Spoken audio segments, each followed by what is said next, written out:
Bonjour à tous, Virginie Grulois, Project Manager chez Mediarté. On a le plaisir aujourd'hui d'accueillir dans cette Inside de compagnie François Fripia, CEO de Mute. Bonjour François, merci d'être avec nous aujourd'hui. Donc on va passer 1 heure 30 ensemble pour vous présenter François, la boîte qu'il a créée de Mute. Sa deuxième boîte également, Soundshape. Donc, on parlera de son histoire, de l'histoire de la boîte et aussi et surtout ce qui nous intéresse, des talents qui y collaborent et également quels talents ils espèrent pouvoir accueillir dans les prochains mois ou prochaines années. On vous laissera poser des questions tout au long du webinaire. Donc, on espère que ce sera une discussion permanente avec vous. Donc, pour poser, je relayerai vos questions auprès de François. Donc, pour poser vos questions, vous les tapez simplement en bas de votre écran dans le Q&A ou dans le chat. Voilà. Donc, bienvenue aux questions. Donc voilà, je voulais aussi simplement rajouter que ce webinaire a lieu dans le cadre de Mediartis, qui est notre programme d'accompagnement pour les personnes qui cherchent à travailler ou qui veulent booster un peu leur carrière dans le secteur audiovisuel. Donc, je vais laisser tout de suite la parole à François. Voilà, François, on va d'abord un peu parler de toi avant de parler de Mute. Est-ce que tu peux nous raconter un peu l'histoire de ton parcours dans le son, tes premières expériences professionnelles? Avec grand plaisir. Moi, j'ai commencé à vouloir faire du son à l'âge de 14 ans parce que mon grand frère faisait du son et ça a commencé à me passionner en faisant des concerts, en sonorisant des concerts pour des maisons de jeunes dans le scoutisme en gros. Et puis j'ai fait un peu l'IAD. Là, je me suis gentiment fait évincer de l'IAD après une année en me disant qu'il fallait que je change de métier. Malheureusement ou heureusement, je les ai pas écoutés. Non, mais no offense, j'avais besoin de me mettre au travail et c'était le bon moment pour ça. Et donc, j'ai après fait l'INRACI, j'ai eu la chance d'avoir un stage à la fois à Flagey en sonorisation et en même temps dans une boîte de post-production qui s'appelle Sonicville, qui s'appelait Sonicville et qui s'appelle maintenant Sonhouse. Et finalement, je me suis rendu compte que c'est plutôt la post-production qui m'intéressait.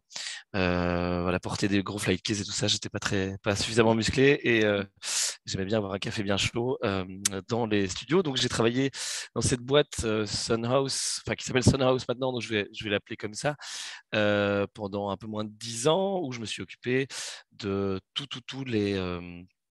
de plein de départements différents, parce que c'est une boîte qui gère vraiment tous les aspects de la post-production sonore, à la fois dans la publicité, dans le doublage, je suis désolé, j'ai des annonces en même temps, donc en fait je vais virer mes logiciels ça me perturbe. On est toujours en contact évidemment sur plein de plateformes différentes. Donc je vais virer tous mes notifications, sinon ça va pas aller. Donc voilà, bref, et dans plein de domaines différents dans lesquels, et donc j'avais des journées qui étaient assez particulières parce que à la fois le matin, je changeais une barrette de RAM dans un serveur. Le midi, je mixais une publicité Ben Jerry's pour le cinéma, et le soir, je finissais un montage son pour un documentaire. Donc, j'ai vraiment fait plein de choses, et donc je m'auto-définis comme un généraliste, donc un audio généraliste, où je sais tout faire dans la post-production sonore, mais je suis excellent en rien. Donc, il n'y a rien à faire, il faut encore plus se spécialiser. Donc, malgré tout, ingénieur du son en post-production, c'est pas encore suffisamment spécialisé d'une certaine manière. Il y a encore des sous-spécialisations qui arrivent a posteriori. Donc, et après ça, j'ai eu envie d'entreprendre. En fait, pas tellement pour devenir patron moi-même, c'était pas nécessairement mon objectif. Surtout essayer de changer, de bousculer la manière dont on avait de faire les choses. Et c'est là où j'ai créé Demute il y a 5 ans, d'abord en association avec mes patrons. Puis assez rapidement, je me suis rendu compte qu'on n'était pas alignés sur les valeurs, sur la manière de travailler. Et donc finalement, je suis devenu indépendant avec une société particulière et en engageant plus ou moins une personne par année depuis 2016. Voilà, Et grosso merdo.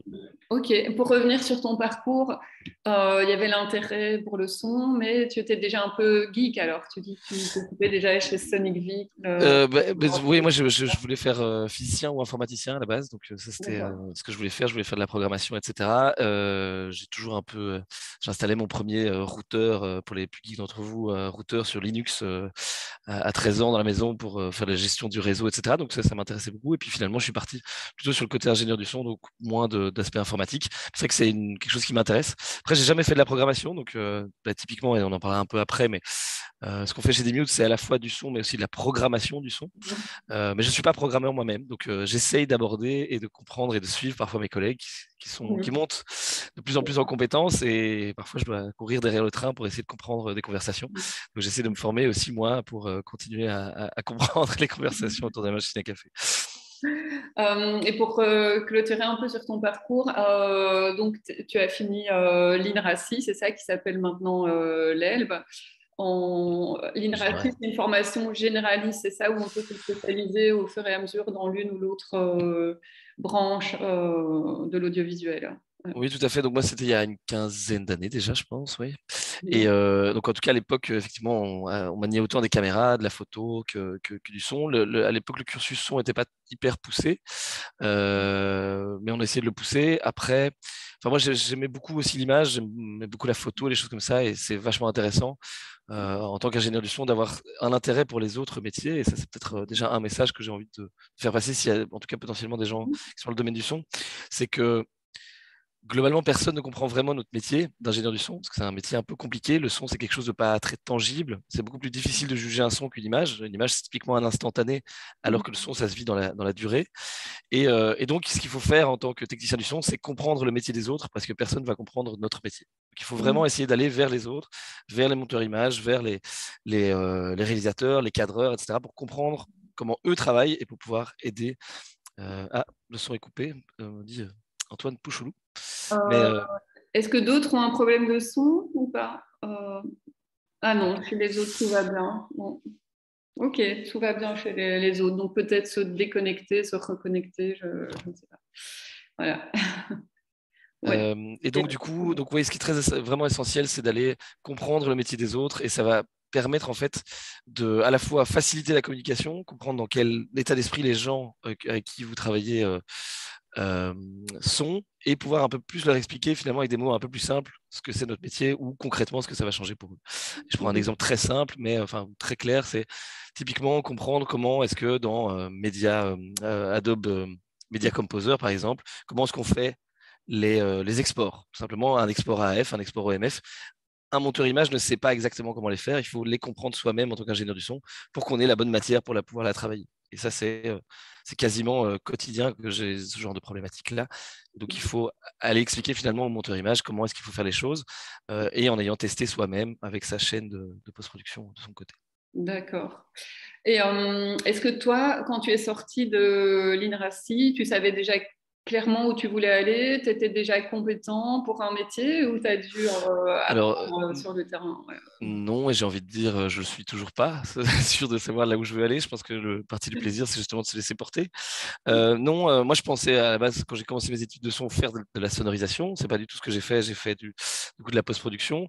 Et au début, j'étais stagiaire, donc je suis resté en stage pendant 5 mois, plus ou moins, dans l'autre boîte. Et l'essentiel de ce que je faisais, c'était à l'époque, pour faire des backups, je me mettais dans la salle serveur et je mettais des DVD pour qu'on puisse mettre des backups sur des DVD. Donc c'était un des tafs fantastiques que je faisais en tant que stagiaire. Et aussi, je montais parfois des pas sur des projets. Non, c'est au fur et à mesure, bah, tiens, finalement, il y a eu un poste qui s'est libéré. Je me suis dit, bah, en fait, c'est très cool, je vais apprendre plein de choses.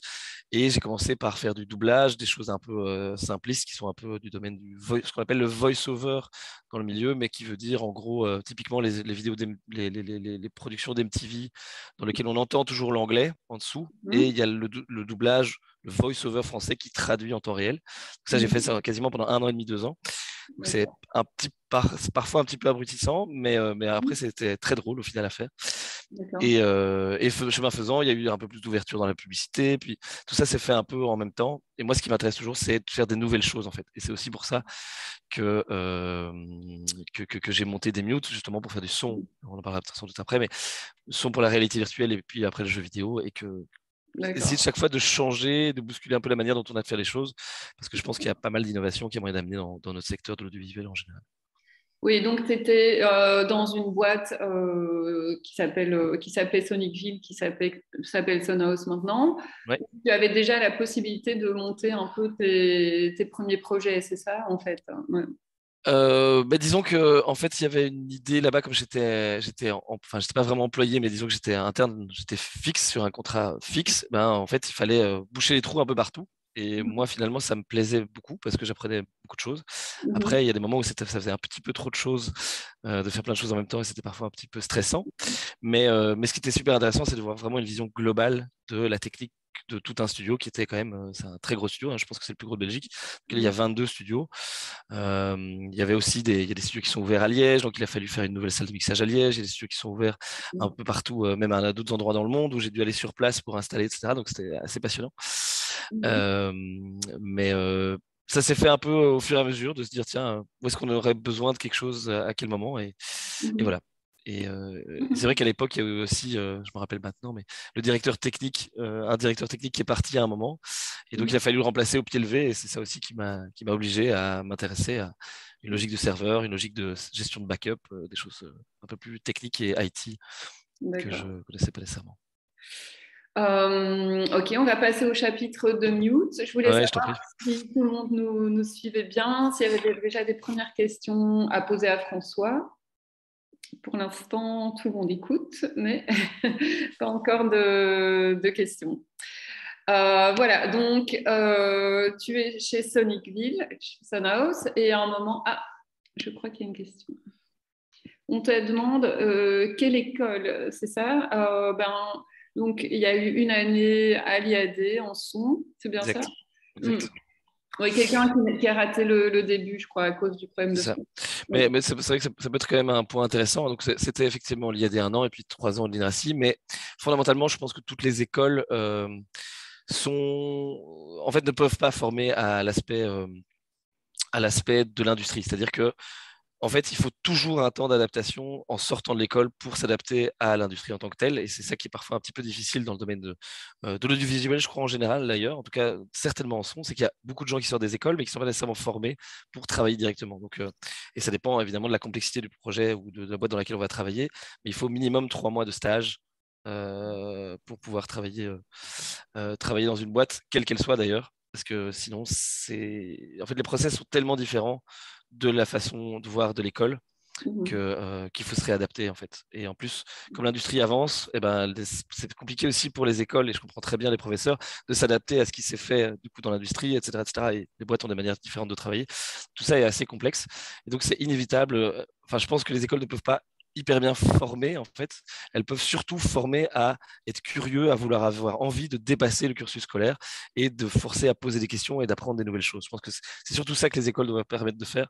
Et en fait, en soi, moi, en général, quand je prends des profils, que ce soit stagiaires ou des employés, c'est plutôt sur l'aspect de la dynamique de curiosité, d'apprentissage, de changer un peu les choses, et sur tout ce qui est soft skills, que c'est intéressant, plus que l'école en tant que telle, qui n'apporte, à mon sens, qu'une base technique et une envie d'apprendre plus, quoi. D'accord. Voilà, ça c'est pour le petit passage sur l'école. Ensuite, il y a une question, mais je crois qu'on y reviendra par la suite. C'est quel langage de programmation, framework utilisez-vous pour travailler le son? Donc, On va en peut-être parler. parler d'abord de 2 minutes, et je parlerai tout ça après, Voilà. sans problème. Oui, donc le passage un an à l'IAD, puis l'INRACI, quelqu'un qui n'a pas entendu repose la question, c'est par hasard, quoi. Voilà, Oui, complètement. Complètement. mais bon, rien contre l'IAD ici. Non, non, pas du tout, pas du tout. C'est pour ça que moi je dis que toutes les écoles se valent. Il faut surtout que la dynamique de la personne et de l'étudiant soit d'apprendre plus que ce que l'école vous apprend. Parce Ouais. qu'en fait, ce que l'école vous apprend n'est pas suffisant pour pouvoir devenir un bon professionnel de l'audiovisuel, je pense. Ok, et donc voilà, tu étais chez Sonicville et tout d'un coup, voilà, l'envie de créer une boîte te vient, s'impose à toi. Comment c'est arrivé? Alors, ça s'est passé parce que dans le même bâtiment que nous, il y avait une entreprise qui s'appelle Nozone et qui était en train de développer une nouvelle manière de faire des films en réalité virtuelle. Alors, réalité virtuelle, j'avais jamais entendu parler de ça, c'était en 2015.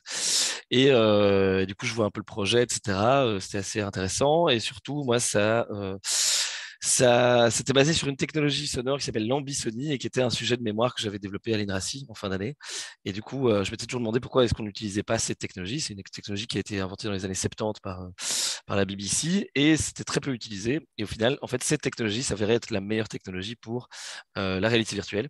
Et donc, là, j'étais toujours auprès de Sonicville et donc, je crée le projet, j'essaie de réfléchir comment est-ce qu'on va faire les choses, je fais énormément de tests, etc. Et puis on livre le projet et puis je propose à mes anciens patrons de se dire, s'il y a des gens dans le même bâtiment que nous qui sont intéressés par ce genre de produit, légitimement, alors je n'avais pas beaucoup d'expérience d'entrepreneuriat ni de sales, mais légitimement, on peut se dire qu'il y en a ailleurs dans le monde qui pourraient être intéressés par ce type de service. Et donc, moi, je ne leur avais pas proposé je voulais pas faire une boîte, ça ne m'intéressait pas. Je voulais juste leur dire, continuez à me payer, mais moi, je développe un nouveau département. Mais c'était pas, finalement, ça s'est pas passé comme ça. On s'est associés, puis finalement, on s'est rendu compte que ça marchait pas tout à fait bien. Euh, mais voilà, donc c'est venu vraiment par hasard d'un projet, de se dire comment est-ce qu'on va en faire d'autres. Et puis là, l'aventure a commencé il y a 5 ans, quoi. Et donc, tu as dû te former au business, à l'entrepreneuriat. Comment tu as fait ça? Je sais pas. Je sais pas, non, si, beaucoup de rencontres, beaucoup d'erreurs, Ouais. je me suis rendu compte qu'effectivement, je pense que être entrepreneur maintenant est très différent d'il y a 15 ou 20 ans. Donc Mhm. parfois, les gens qui ont entrepris à l'époque, c'est pas, je pense pas les meilleurs conseils à avoir. C'est très très différent maintenant. Mais le contexte est plus, il y a beaucoup plus de compétition. Il y a quand même des outils web qui sont indispensables, etc., etc. Ça s'est fait, j'ai envie de dire, un peu plic-ploc en essayant de prendre des meetings à gauche à droite. Moi, je me rappelle très bien la première fois que j'ai été à Cannes au MIPCOM, qui est un salon que vous connaissez peut-être sur la télé, etc. Et je me suis retrouvé là à essayer de devoir parler à des gens. Moi qui étais resté 10 ans dans un studio à Mhm. recevoir le job, en gros, et le faire. Alors, j'avais un petit peu de contact avec certains réalisateurs de web-séries ou des choses comme ça. Mais là, il fallait commencer à parler anglais, dire aux gens coucou, c'est ça que je fais. En gros, est-ce que tu achètes? Et c'était très, très, très spécial. Pas nécessairement simple, mais je me suis rendu compte aussi que c'était pas un exercice facile pour beaucoup de gens. Donc Mhm. voilà, je me suis dit, à un moment, on stresse, et puis il faut sortir, il faut le faire. Donc on apprend au fur et à mesure en se plantant là-dessus. Mais donc oui, j'ai dû me former à tout et je continue parce que je pense que c'est jamais fini. C'est Mhm. jamais fini et c'est ça qui est passionnant dans l'entrepreneuriat, c'est qu'il y a toujours moyen de réfléchir de manière différente, que ce soit d'un point de vue technique, que ce soit d'un point de vue management, que ce soit d'un point de vue fiscalité, comptabilité. Enfin, il y a tous les sujets sont en permanence intéressants et moi, ça m'intéresse beaucoup d'aller assez profondément dans les choses, même jusque dans les aspects de fiscalité, par exemple, ou de contrats de gestion de droits d'auteur, ou des choses comme ça, pour essayer de comprendre profondément d'où viennent les choses. Et Mhm. ce qui est d'ailleurs assez surprenant en tant qu'entrepreneur, c'est que, par exemple, on voudrait aller voir un avocat qui va nous donner un conseil, mais lui n'aura pas l'expertise d'un fiscaliste, donc il faudrait aussi aller à un fiscaliste, et puis un troisième qui va être un comptable. Donc en fait, aucune de ces personnes ne peut donner une réponse globale pour un entrepreneur. C'est l'entrepreneur lui-même qui doit arriver à faire la synthèse de tous ces experts-là. Et ça, Mhm. c'est quelque chose qui m'a beaucoup frustré au début parce que je me disais, mais je vais voir un expert, il va me donner le conseil qui fit avec ma situation. Et en fait, comme Mhm. les situations sont toutes différentes, il faut composer avec tous les Mhm. avis des experts autour de soi. D'accord. C'est Et donc, tu passionnant. as commencé seul. Est-ce que Oui. rapidement, tu as eu des collaborateurs Oui, assez rapidement, en fait, j'ai eu une rencontre. Donc, on faisait des projets en réalité virtuelle linéaire. Parce que moi, je viens donc du coup du monde du linéaire, du film. Qu'est-ce que ça veut dire donc du linéaire? C'est en gros simplement que quand on appuie sur play, il se passe toujours la même chose. Dans Mhm. l'interactif, c'est l'inverse. Quand on fait une action, il va se passer des choses soit aléatoires, soit en tout cas chaque fois des choses différentes dans le contenu. Et donc, il y a eu une demande de la part d'un client potentiel qui était, tiens, on voulait faire, on aurait besoin de sons interactifs ou de déclencher différents sons. Et là, j'étais un peu, je ne sais pas comment faire moi, parce que et donc je me suis renseigné simplement sur les logiciels à utiliser. Enfin, je connaissais déjà un petit peu de nom les logiciels parce que j'avais déjà eu envie de lancer un studio son sur le jeu vidéo avant, mais bref. Et j'ai tapé Wise. Donc Wise, c'est un des logiciels standards dans la création sonore pour le jeu vidéo. J'ai tapé ça sur LinkedIn et je suis tombé sur 4 personnes en Belgique, dont un à Bruxelles, Mhm. qui avait 21 ans et qui était à la SAE, étudiant. Donc je lui ai envoyé un message sur LinkedIn. On s'est vu. Et il m'a expliqué, il m'a dit, il s'appelle Pablo. Et on s'est rencontrés. Et oui, c'est Wise avec deux W. Et on s'est rencontrés, je lui ai expliqué un peu ma problématique et il m'a dit une chose incroyable. Il m'a dit, bah en fait, ok, je comprends, si tu vas faire ça, ça, ça. Donc déjà, il comprenait mon problème alors que très peu d'ingé son à cette époque-là pouvaient le comprendre. Deuxièmement, il m'a dit, bah en fait, tu n'as pas besoin de moi parce qu'il suffit que tu fasses ça, ça, ça et ça. Et franchement, tu vas t'en sortir tout seul, tu n'as pas besoin de moi. Et là, je me suis dit, mais attends, quelqu'un d'aussi compétent, encore à l'école, et qui en plus me dit qu'il n'a pas besoin de moi, c'était le meilleur. Enfin voilà, je suis tombé J'ai envie de directement. l'engager tout de suite. Et du coup, j'ai voulu l'engager tout de suite. La boîte ne faisait pas du tout de profit. Moi, je me payais pas. En fait, je me suis pas payé pendant 1 an et demi, malgré que j'avais déjà un salarié. Donc, tout ce qu'on générait était vers lui. Et je regrettais absolument pas le choix, puisque c'est quelqu'un qui amène une dynamique incroyable dans la boîte depuis le début et qui est toujours là. Donc, c'était Pablo, ton premier employé. Ouais, c'est Pablo. Encore à l'école, directement engagé. C'est ça. Au début, il m'a dit qu'il resterait que 3 mois et voilà, il est encore là après 5 ans. Ok. Et donc, 1 an pour vraiment développer le concept de la boîte. Votre premier client, c'était qui alors, justement? C'était quoi comme type de Donc le service? premier client, donc c'était voilà, donc le premier objectif de Demius, c'était vraiment de travailler sur la réalité virtuelle avec l'aspect de l'ambitioning, du son spatial. Donc l'ambition, c'était donc réalité virtuelle, on a du coup un contenu à 360 degrés et au lieu du coup d'avoir, en fait, il faut faire matcher les éléments sonores là où ils sont dans l'espace visuel. Donc, ce qu'on a commencé par faire, c'est à la fois du contenu, donc avec des gens qui créent des films de réalité virtuelle ou qui créent des films de réalité virtuelle, parce qu'on en fait quand même encore un petit peu. Et en parallèle, on faisait déjà aussi du software où on a fait des. Bon, alors ça va paraître très complexe, mais on a fait des algorithmes d'optimisation du rendu binaural basés sur la psychoacoustique. C'était très pompeux. Traduction. En gros, en très résumé, il s'agit de faire un. Alors, on appelle ça le cocktail party effect. C'est une capacité du cerveau qui est typiquement dans un cocktail. Il y a beaucoup de bruit. Quand on est dans un cocktail, eh ben, on arrive à se concentrer sur le discours de la personne en face de soi, simplement parce qu'on est présent. En fait, c'est une capacité du cerveau à se mettre en phase avec le discours de la personne. Et en réalité virtuelle, cet effet n'existe pas, assez étonnamment d'ailleurs. Alors, il y a plein de théories que j'adorerais expliquer, mais c'est beaucoup plus long comme sujet. Bref, on a fait un algorithme qui permet de simuler ce comportement-là pour augmenter l'impression d'immersion dans une expérience de réalité virtuelle. Oui, c'est très technique, mais non, Fletcher-Munson, pour le coup, c'est pas d'application dans ce cas-ci. Mais je serais ravi d'en parler plus longuement parce que c'est assez technique. Bref.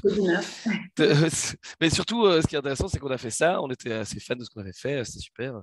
Mais ça n'intéressait personne. Donc j'ai essayé d'en parler à des gens comme Facebook, comme YouTube, machin, mais ça n'intéressait absolument personne parce qu'on était en train de faire quelque chose d'ultra qualitatif. Alors que les gens ne faisaient pas encore du contenu de base en fait.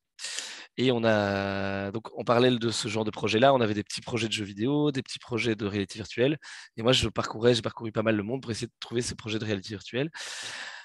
Et on a commencé à avoir un petit nom, etc. Mais le problème, c'est que les financements n'étaient pas là. Tous ces projets sont financés de la même manière que le cinéma, finalement, donc plutôt avec des subsides étatiques, donc plutôt comme du film d'auteur, en fait, ou très peu d'aspects privés ou commerciaux. Et donc, en fait, la politique française et québécoise, luxembourgeoise, et surtout ces 3 pays, était beaucoup plus portée sur la réalité virtuelle. Donc, les projets, en fait, finalement, allaient plutôt dans des pays comme ça, puisque l'argent était trouvé à cet endroit-là. Donc, en fait, on n'a pas réussi à avoir suffisamment de business qui rentrait. Pour la petite histoire, j'ai même proposé une fois à un réalisateur de faire gratuitement son film parce qu'on n'avait pas de temps. Et il a préféré du coup aller au Québec parce que là, il avait du coup de l'argent et du coup, lui, il pouvait gagner de l'argent. Même gratuit, c'était pas assez.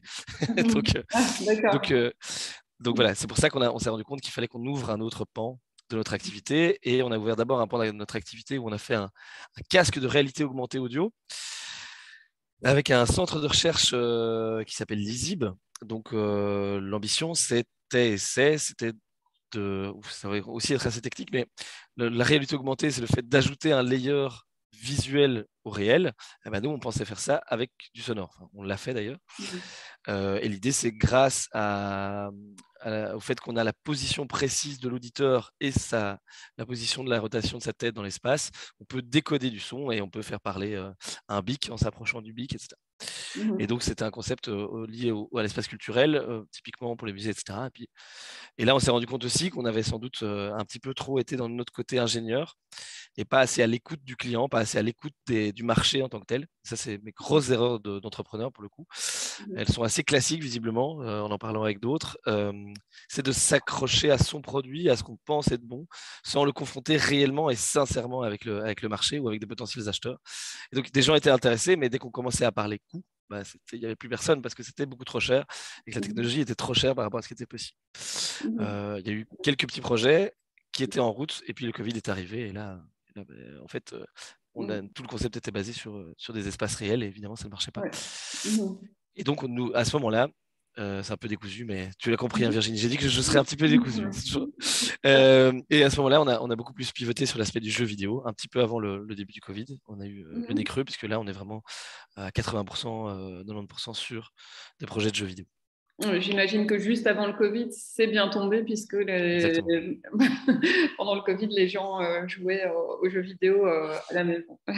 Oui, mais il faut bien se dire que nous, on est en production de jeux vidéo, donc peut-être que les retombées potentielles des revenus qui auront été générés grâce au Covid et d'augmentation du chiffre d'affaires global du jeu vidéo vont se retrouver potentiellement maintenant dans des nouveaux projets qui se créent. Mais évidemment, à cette époque-là, nous, on n'était pas en contact direct avec le consommateur ou avec le joueur. Nous, on travaille pour des boîtes qui, donc forcément, il n'y avait pas d'effet là-dessus. Par contre, là où ça nous a aidé, c'est tous les aspects de networking qui étaient finalement plus faciles à faire à distance qu'en réel. Quand on est personne, c'est plus facile d'être personne derrière un écran. Donc, quelqu'un demande, vous évoquez la partie business, mais artistiquement, ces concepts sont géniaux. Pourquoi ne pas vous tourner vers la performance, le milieu de l'art expérimental voilà.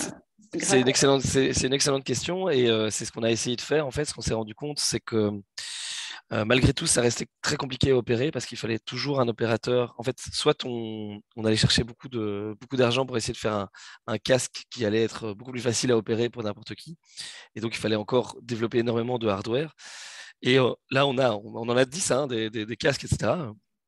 Mais pour pouvoir le donner et le mettre dans les mains, par exemple, d'un artiste, eh ben, ça va nous demander beaucoup de ressources pour pouvoir suivre la personne, l'aider à opérer, l'aider à installer les choses à l'intérieur. Et donc, pour l'instant, on a laissé ça un peu sur l'armoire, mais on en a déjà parlé, on a déjà eu des discussions avec plusieurs artistes, mais ça reste compliqué à opérer, quoi qu'il arrive. Donc, on est un peu dans un entre-deux. En gros, ce qu'on attend par rapport à ce projet, c'est un peu plus d'intérêt et ou des solutions qui seront moins chères d'un point de vue technique. Oui, et donc vous devez aussi développer le financement du projet, peut-être pour qu'il soit après utilisé dans différentes sphères d'application finalement. Ça, mais alors ça veut dire beaucoup d'énergie, donc inévitablement beaucoup d'argent. Il s'agit c'est de l'argent, c'est simplement pour payer les gens qui vont faire le projet, mais typiquement un opérateur qui va coûter 300 € la journée, si c'est pour un projet artistique, s'il faut 2 personnes pour suivre un projet artistique de 5 jours, ça va déjà coûter 600 € la journée. C'est beaucoup trop cher. Et en plus, la société ne fait pas de marge là-dessus, ce sera beaucoup trop cher pour finalement montrer ça au public. Donc, c'est un peu toute la problématique de ces aspects de financement. Mais merci Antoine pour ton compliment en tout cas.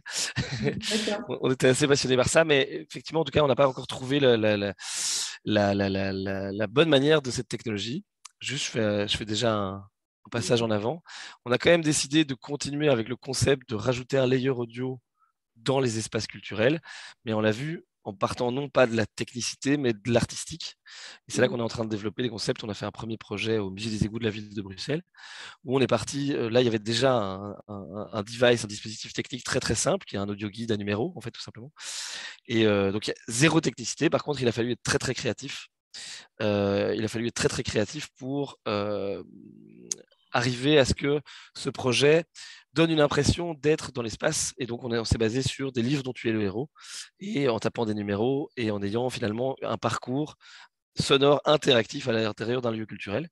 Et on est en train de pousser ce concept auprès de grosses institutions françaises.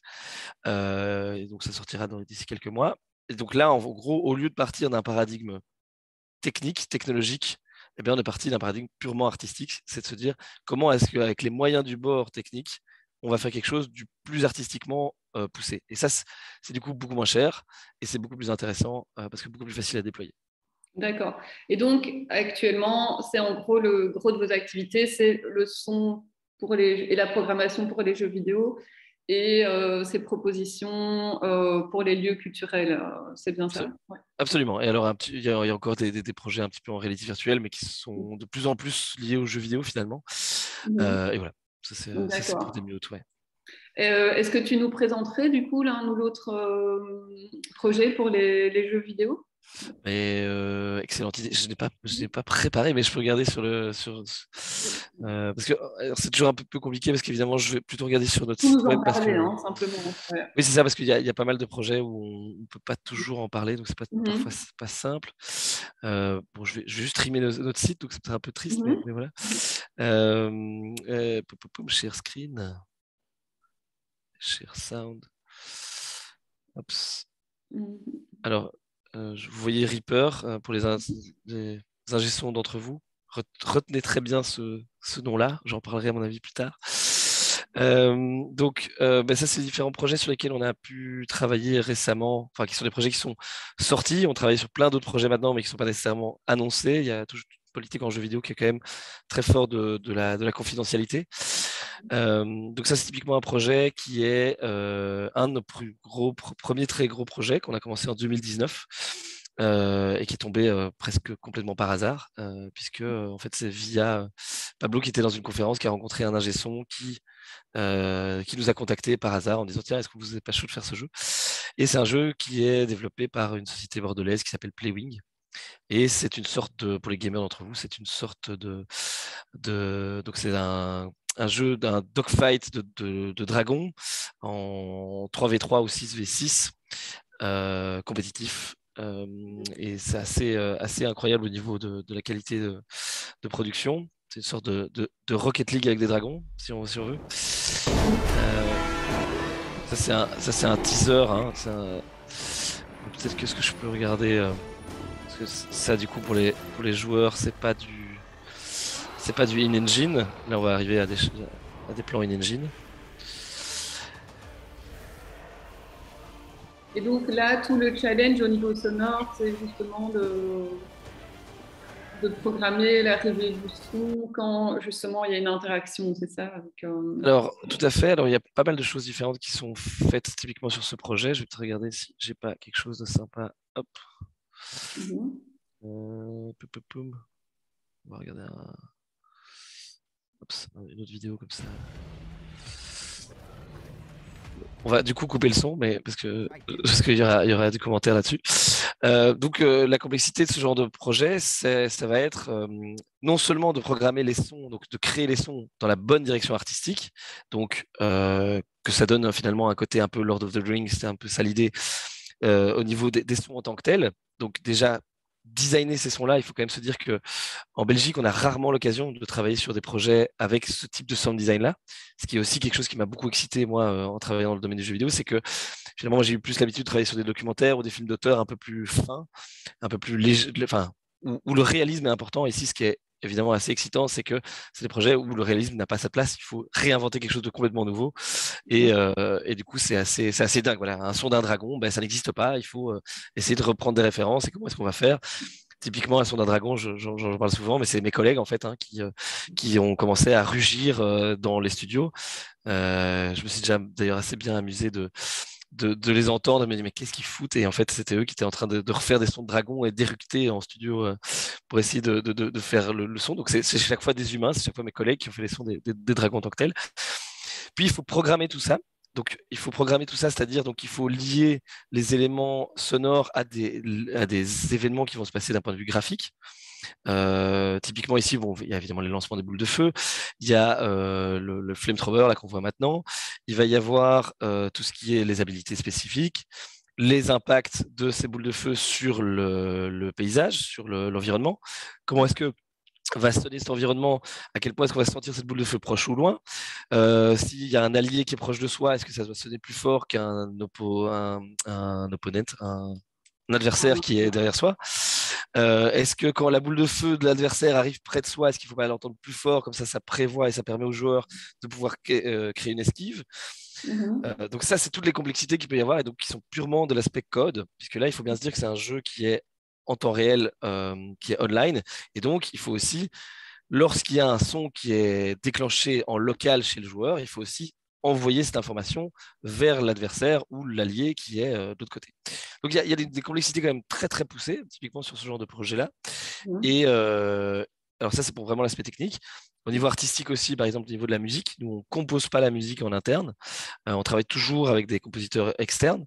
Mais par contre, on s'occupe de la direction artistique de la musique et des aspects légaux musicaux. Mais typiquement, sur l'aspect de la direction artistique, on permet que le développeur, qui n'est pas nécessairement musicien, et le compositeur puissent parler la même langue. Et donc, en essayant d'être finalement au milieu pour arbitrer, en fait, enfin arbitrer, plutôt pour donner les bonnes consignes au compositeur, parce que nous, on peut parler à la fois du point de vue du développeur et du point de vue du compositeur. Et donc ça, c'était assez challengeant aussi de trouver la bonne manière de définir l'ambiance musicale. C'est guerrier, oui, mais c'est quand même pas nostalgique. Il faut qu'il y ait un petit peu de spiritualité. Enfin, c'est ce type d'éléments-là. Il faut arriver à coacher le musicien pour avoir la bonne direction artistique que cherche le développeur en tant que tel. Ça, c'est des projets où vous répondez à une demande finalement, et il y a aussi des projets que vous initiez complètement, où vous créez la demande par un projet sonore finalement, c'est ça? Euh, Tu dis, j'avais lu donc enfin, parfois donc ici avec ce genre de projet, typiquement il y a un créateur de jeux vidéo, vous leur proposez le son, mais il y ouais. a des projets où vous imaginez d'abord l'univers sonore et puis vous proposez. Alors, c'est quelque chose qu'on est en train de lancer, qu'on imagine maintenant, mais pour l'instant, on ne l'a pas trop fait. Donc là, on est plutôt dans les aspects de service. Donc, on va travailler sur des sociétés qui ont un projet et qui ont besoin d'aide en son. Donc, typiquement, on va s'occuper, de nouveau, c'est assez business, mais de la verticale sonore, donc tout l'aspect sonore d'un projet. Et on est en train d'imaginer, parce que comme on raconte des histoires dans les musées, des histoires interactives dans les musées, comme on travaille dans le domaine du jeu vidéo, on se demande si on raconterait pas nous un jeu vidéo nous-mêmes. Et donc c'est avec Ambre qui est la scénariste des projets culturels où on est en train d'envisager ça très très sérieusement. Et donc on est en train d'envisager de créer nous-mêmes un jeu vidéo à dimension d'ailleurs sociale. Et donc on est en train de chercher des partenaires pour ça et des partenaires financiers aussi. Mais pour pousser le vice un peu plus loin. Et c'est aussi parce que c'est une envie assez profonde qui vient de toute l'équipe, de se dire, bah, voilà, à force de travailler sur du jeu vidéo, ça donne envie d'en développer un soi-même et ça donne envie de développer des compétences et de comprendre un peu mieux comment ça fonctionne aussi d'un point de vue business, d'un point de vue technique, d'un point de vue artistique, comment est-ce que ça se passe, comment est-ce qu'on peut faire ces choses-là.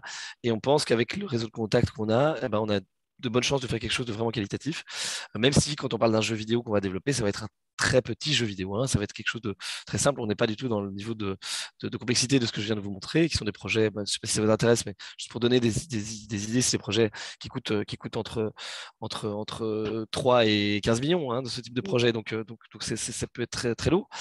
Nous, on va plutôt être sur un petit projet qui sera une histoire interactive à vivre, avec évidemment un curseur poussé sur le son assez fort, enfin assez fort, on s'entend, je dirais assez qualitatif, bien entendu. Donc voilà, mais ça commence à venir effectivement l'idée de pouvoir initier des projets en interne, puisqu'on est surtout nous majoritairement des techniciens et pas des artistes, des techniciens créatifs, mais pas des artistes. Je pense qu'il y a quand même une dynamique différente.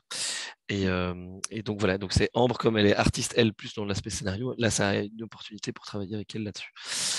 Pour répondre à Martin, effectivement, on travaille en Unreal et Unity. On a fait beaucoup d'Unity en fait jusqu'à 2019, je dirais.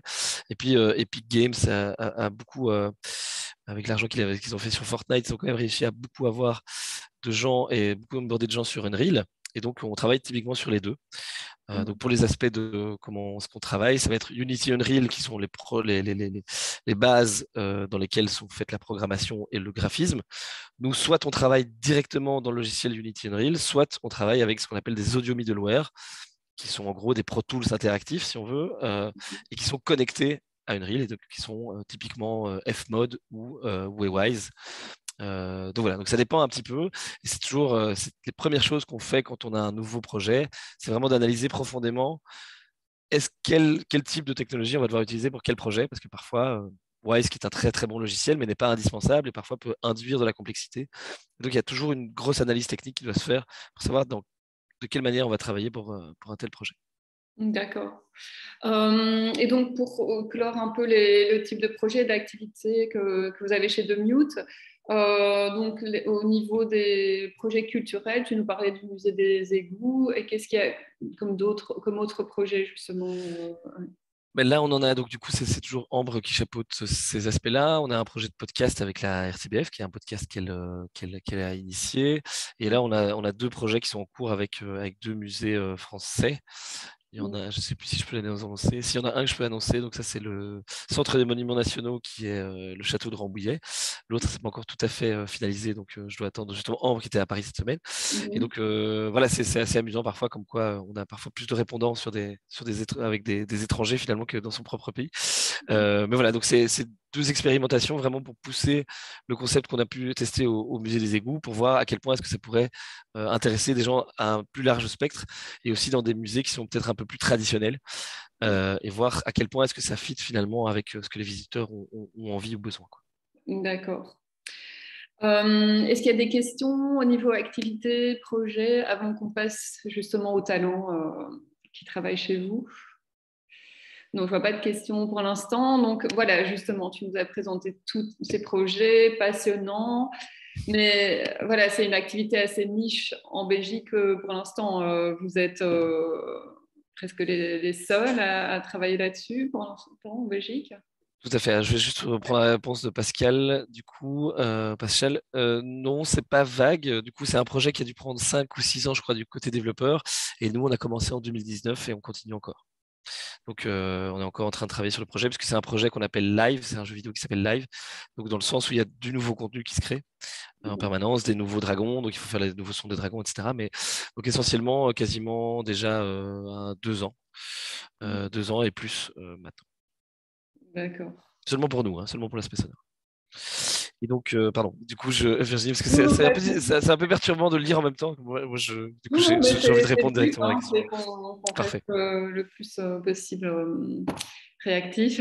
Donc, voilà, ouais, donc vous êtes presque les seuls en Belgique finalement à proposer ce Oui, on est seul en Belgique jusqu'à nouvel ordre, je pense. Et même, en fait, en Europe et même dans le monde, c'est assez rare, en fait, comme structure. D'autant plus qu'on a, je pense, un peu une particularité, c'est qu'on va assez loin dans l'aspect de la programmation. En général, les studios son du jeu vidéo vont créer les sons, les mettre dans ce fameux Pro Tools interactif, donc Wise Fmod, mais ils vont pas s'occuper de la programmation dans le moteur de jeu. Et c'est là où nous, on veut aller jusque-là.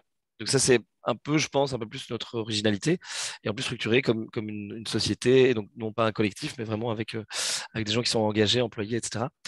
Et donc, on doit être une dizaine de boîtes dans le monde, plus ou moins, à faire ça. Et pourquoi? Parce que, évidemment, du son dans le jeu vidéo, ben, tous les jeux vidéo en ont besoin, mais que c'est souvent des ingénieurs du son qui sont engagés dans les sociétés de jeux vidéo. Et donc, nous, finalement, l'idée, c'est d'avoir une expertise dans un studio spécifique, un peu à l'image de ce qui se fait dans le cinéma. Ben, dans le cinéma, quand tu as une société de production, elle va engager, soit elle va engager des freelances pour travailler sur le projet, mais en général, quand c'est des projets plus conséquents, eh bien, il va s'agir d'aller chez un expert de l'animation, chez un expert du VFX, chez un expert du son, quoi. Et donc des sociétés différentes qui sont fractionnées pour réaliser le projet. Et donc ça, c'est un peu le pari de ce qu'on fait, c'est permettre aux développeurs de venir travailler directement chez nous. Donc c'est assez unique, effectivement, et c'est d'autant plus particulier qu'effectivement, et comme j'anticipe sans doute un petit peu, mais c'est des formations qui sont pas données du tout en Belgique. Donc il faut former les gens depuis le départ. Et on travaille de plus en plus avec des Français, en fait, qui sont plus formés qu'en Belgique. Il commence à y avoir des initiatives en Belgique, donc ça c'est bien pour ce domaine-là, mais voilà, on est en tout cas, je pense, à peu près les seuls. Oui, donc vos collaborateurs, alors, ils ont soit une expertise sonore, soit une expertise programmation, ou justement vous cherchez des gens qui ont les deux? Alors, en fait, on a essayé plusieurs choses. On a eu des programmeurs en interne, mais on s'est rendu compte que ça n'a pas super bien marché parce que il faut avoir cette passion quand même de l'aspect sonore. Donc typiquement, les collaborateurs viennent toujours du son d'abord.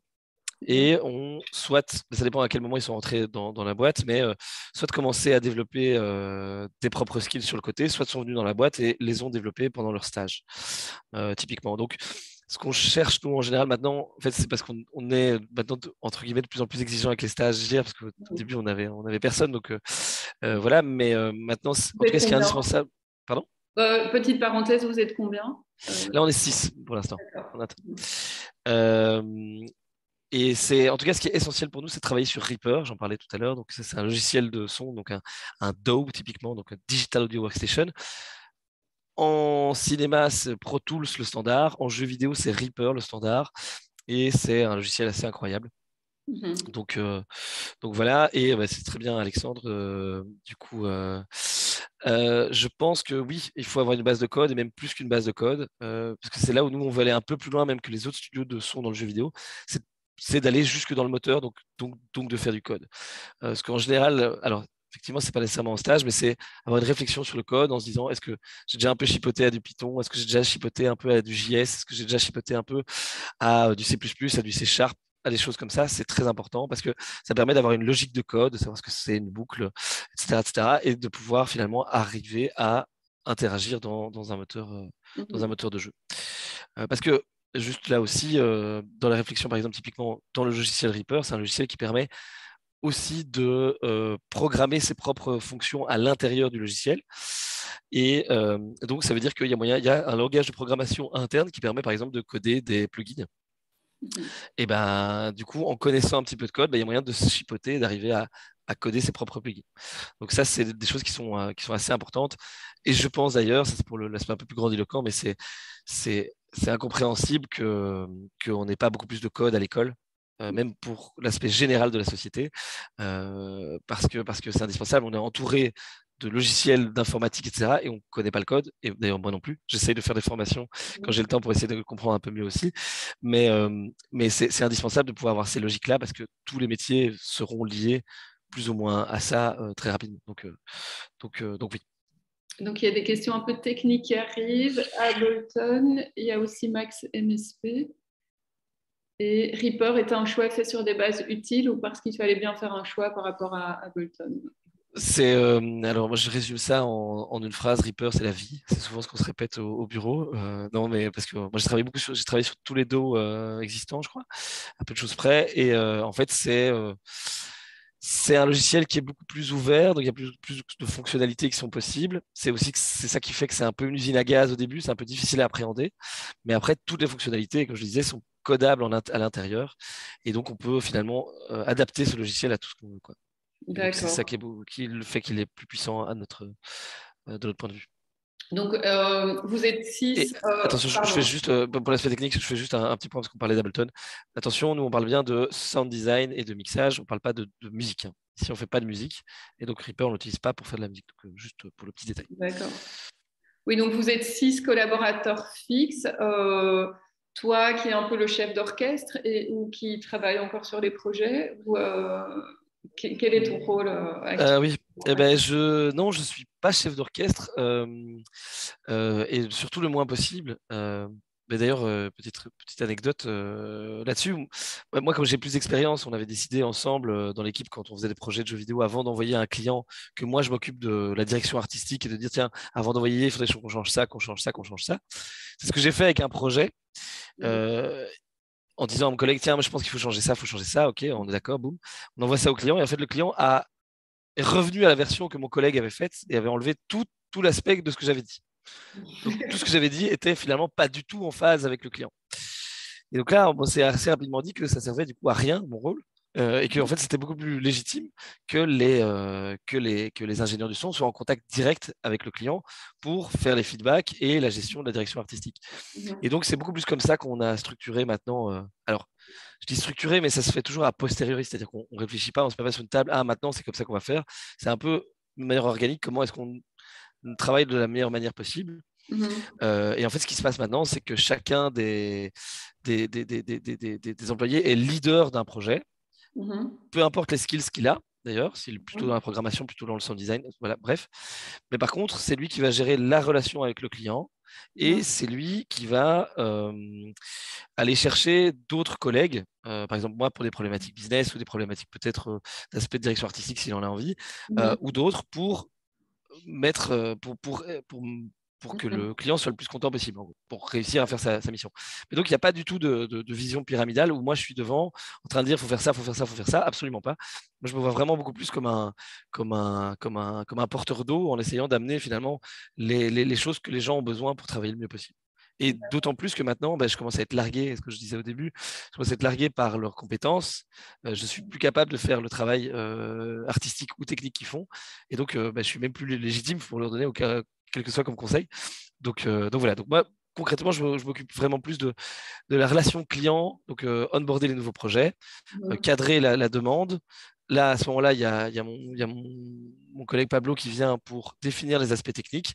Moi, je m'occupe de tout l'aspect contractuel, etc., de définir les milestones, donc les délivrables, et puis c'est faire signer le client. Et c'est moi qu'on appelle quand il y a un problème finalement de gestion avec le client, c'est moi qui vais négocier, expliquer ce qui s'est mal passé.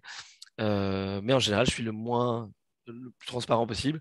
Et c'est aussi ce que veut le client au final, c'est d'être le plus vite en contact avec la personne qui travaille avec lui. Ça n'a pas beaucoup de sens que moi je sois chaque fois là pour rediriger l'information, etc. Parce que tout le concept, et c'est d'ailleurs un super bouquin de management que je suis en train de lire maintenant, c'est d'essayer que la décision soit prise le plus proche de là où elle fait le travail. Et c'est essentiel. Alors, si on prend des grosses boîtes, c'est pas le patron en haut de sa tour qui peut savoir qu'est-ce qu'il faut faire dans les parkings. C'est la personne qui gère les parkings qui sait les bonnes décisions à prendre. D'accord. Ok, donc ça, c'est un peu votre vision de la collaboration dans l'équipe, quoi. Oui, oui, à 100%. Et au niveau des talents, justement, dont vous aurez besoin, ou quel type de compétences, justement, sont attendues? Alors, ça dépend un peu de là où on va aller, parce que on voit le projet un peu en mouvance, et comme vous avez compris, on l'a déjà pas mal bougé par le passé. C'est assez curieux l'image que tu as. Mais du coup, il y a un flair sur ta vidéo, c'est assez particulier, mais je ne sais pas si c'est ce que vous voyez. Ah, voilà, voilà. Et, donc, pardon, qu'est-ce que je disais? Les compétences, oui, non, ça va dépendre où on va aller. Si par exemple on va beaucoup plus vers du développement de jeux vidéo parce qu'on sent que c'est quelque chose qu'on a envie de faire, là on aura besoin de programmeurs, de graphistes, de community managers, voilà, il y aura plein de choses qui seront nécessaires. Si on va 100%, si on reste complètement sur le son pour le jeu vidéo, ce qui est tout à fait une option viable, il n'y a pas de jugement de valeur dans l'un ou l'autre. Si on reste complètement sur le son pour le jeu vidéo, il va falloir d'autres techniciens sans doute. Après, on n'a pas une envie nécessairement de croître, d'être une grosse boîte qui croît et qui ouvre des antennes, etc.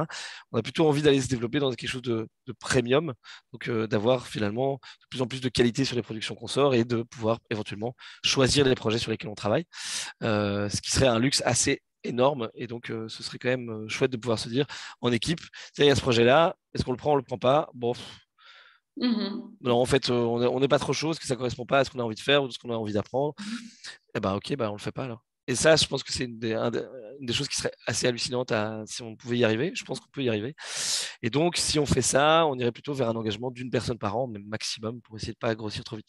Alors, de nouveau, c'est un peu ça qu'on a en tête pour l'instant. On verra bien comment le futur évoluera. D'accord. Rémo demande comment vous choisissez les collaborateurs externes pour créer des musiques. Alors typiquement, on a on a une banque de données avec différents musiciens.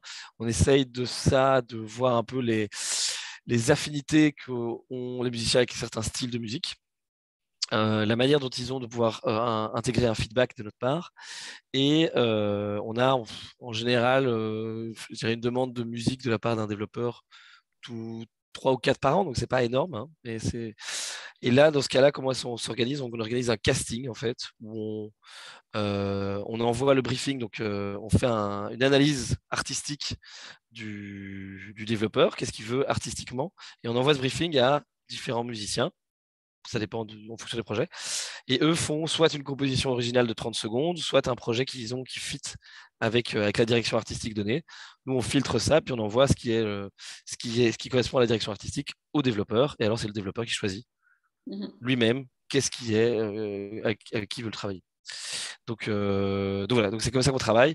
Et après, c'est vrai que c'est pas simple pour la musique parce qu'il y a beaucoup de gens qui veulent faire ça. Donc c'est pas facile de se placer dans les aspects de musique pour le jeu vidéo. Donc il faut pas mal travailler, mais en tout cas pour un petit conseil, c'est d'arriver à.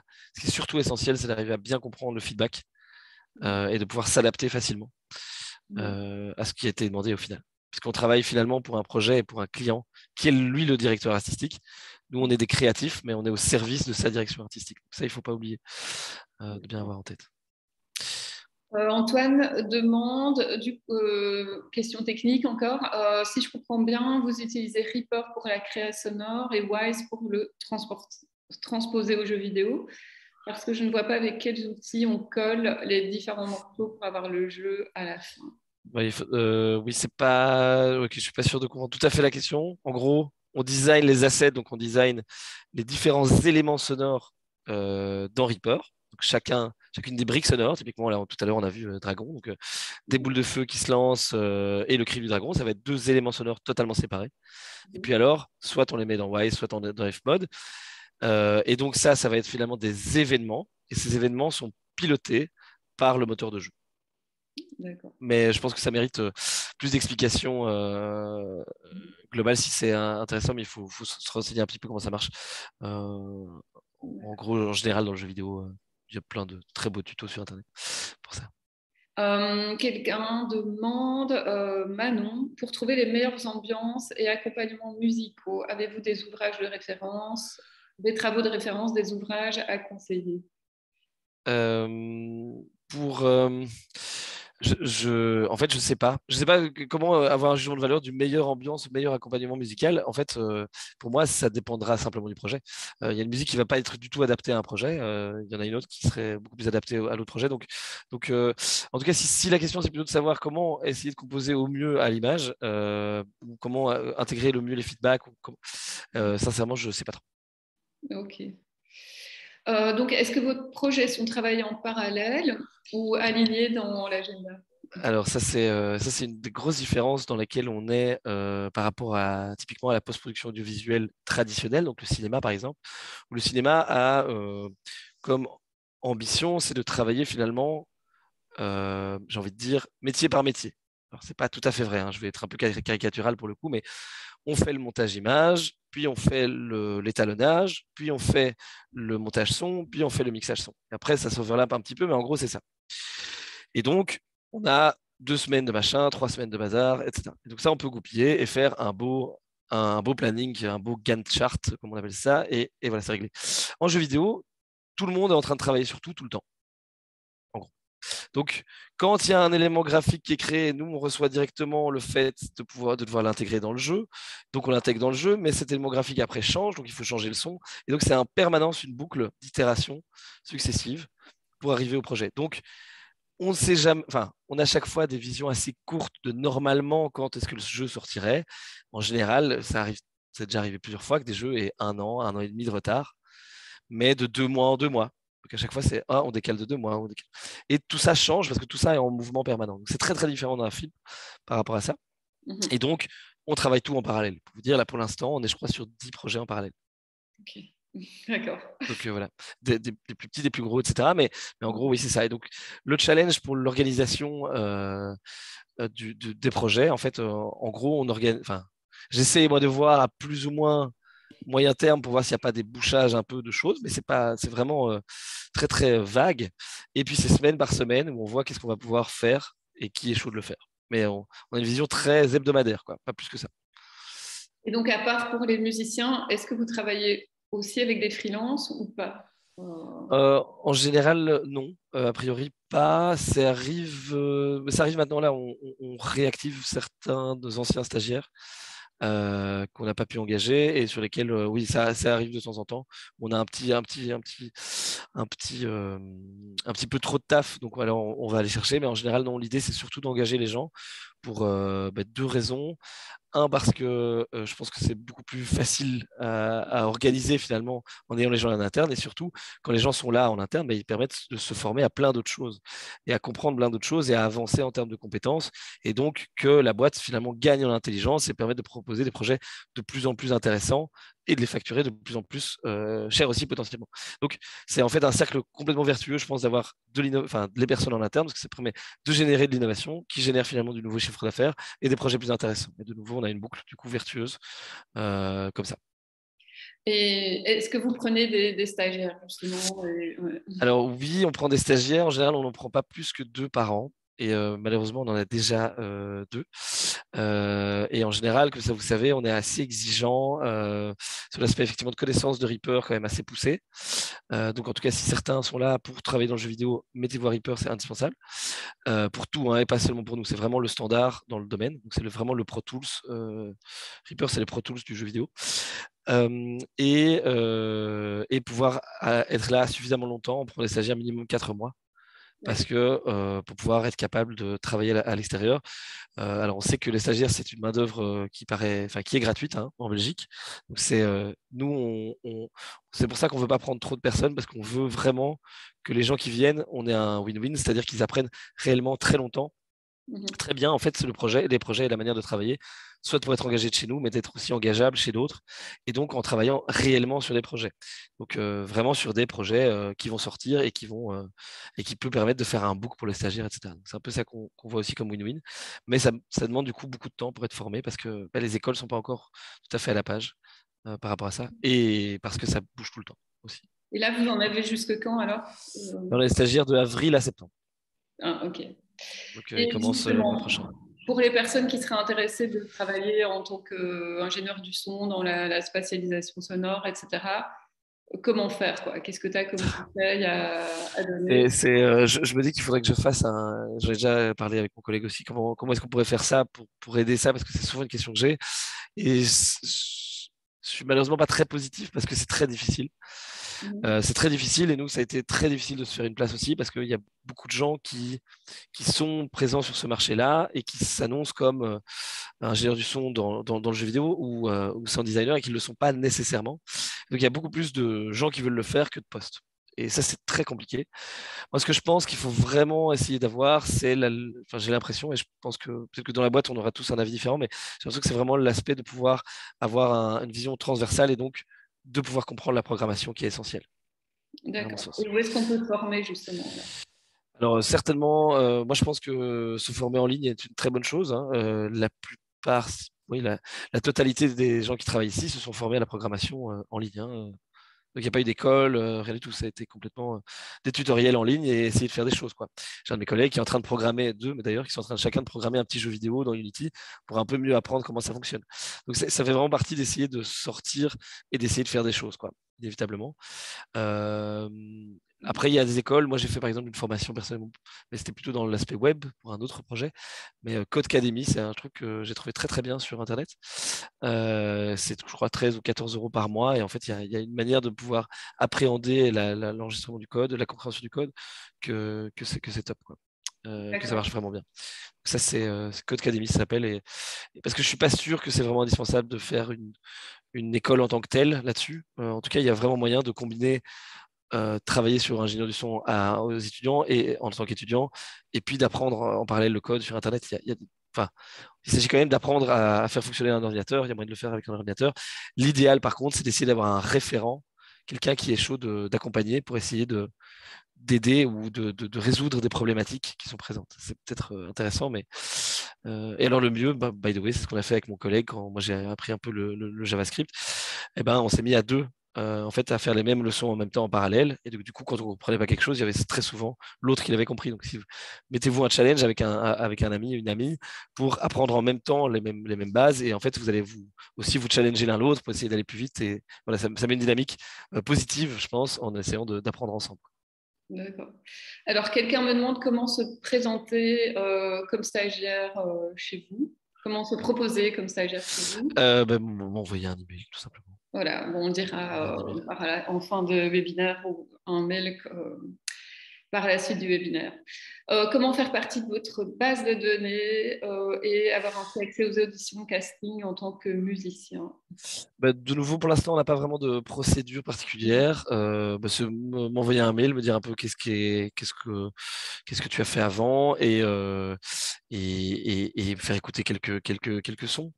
Voilà, mais voilà, de nouveau, je suis désolé, je suis pas très optimiste, hein, mais parce que c'est vraiment assez difficile, parce qu'on a beaucoup de choses, beaucoup de gens qui sont là-dedans.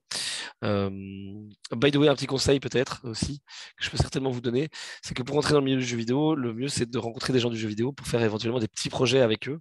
Il y a plein d'écoles qui font des jeux vidéo pour des étudiants, etc. Allez voir la HEAJ, allez voir la DAE en Flandre, allez à des game jams si vous voulez travailler là-dessus. Game jam, on fait des jeux pendant 4 jours.